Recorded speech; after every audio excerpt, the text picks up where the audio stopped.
السلام عليكم متابعيني، أهلا وسهلا بكم. يا رب الكل بخير وعافية وسلامة إن شاء الله. اليوم راح أسوي وياكم كباب الشوي بالبيت. عندي طبعا هاي الخضرة طماطة وكرفس وفلفلة والبصل والليمونة وفصين من الثوم. عندي هاي اللي أنا جايبة نص كيلو لحم بس بدون ليه، يعني بس لحم ما وياد يعني شحم. عندي هذا اللي وذني مثل ما شفتوا. هنا راح أخليه محضرة الطعام مترمهن كلهن.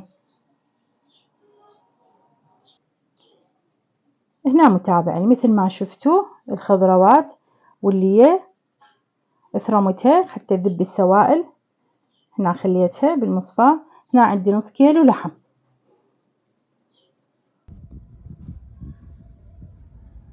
هسه متابعيني بعد ما كملت وخلطته سوا، خليت عليه فلفل اسود وكاري وملح فقط، وخليت عليه خاشوقتين بقسم. هنا خليته بصينية الشوي.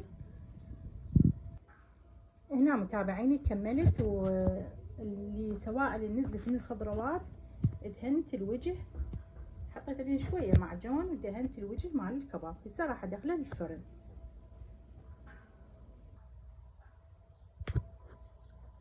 هنا متابعيني بين ما خليت الكباب بالفرن راح اسوي تبولة. عندي هذا البرغل نقعته بماي حار، راح اخليه يفد شوية، فد نص ساعة وارجع ان شاء الله.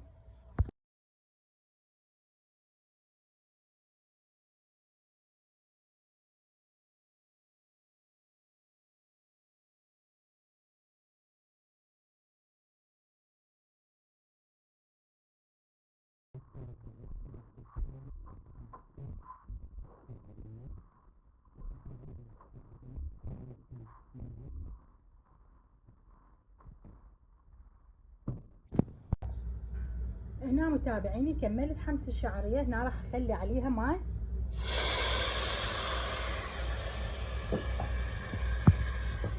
اريد الشعرية تستوي.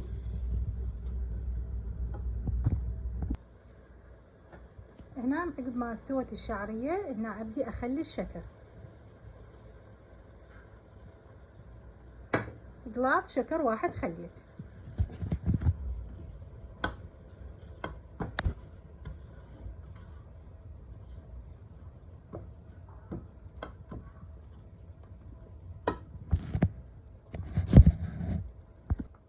هنا متابعين بعد ما استوت الشعرية خليت عليها 3 قلاصات حليب وقلاصين من الكاستر. هاي مثل ما تشوفون هسه.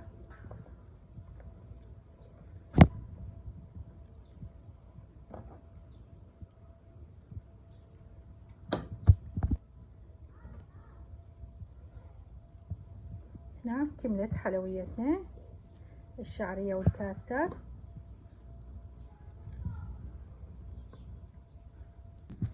هسه متابعين بعد ما نقعت البرغل صار بهالشكل هذا.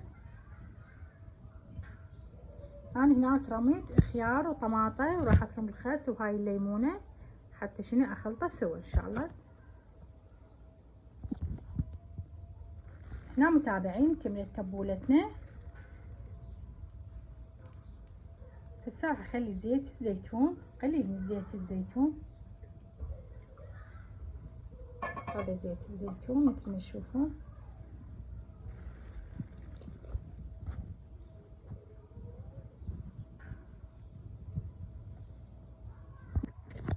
هنا متابعين بين ما خليت كباب بالفرن والتمن تهدر والشعرية بالكاستر كملت والتبولة كذلك كملتها. هنا راح اسوي الزركش. اني اليوم كباب ويا التمن الزركش بالزعفران مثل ما تشوفون. خليت هنا دهن الحور. هنا بين ما احمسه شويه خلي له خاشوق الشكر لانه هو كلش حامض، تكسر له حموضه شويه مثل ما تشوفون. خاشوق الشكر خليت.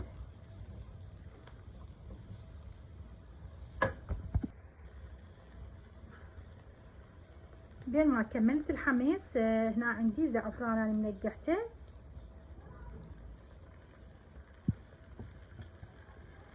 هذا الزعفران مثل ما تشوفون.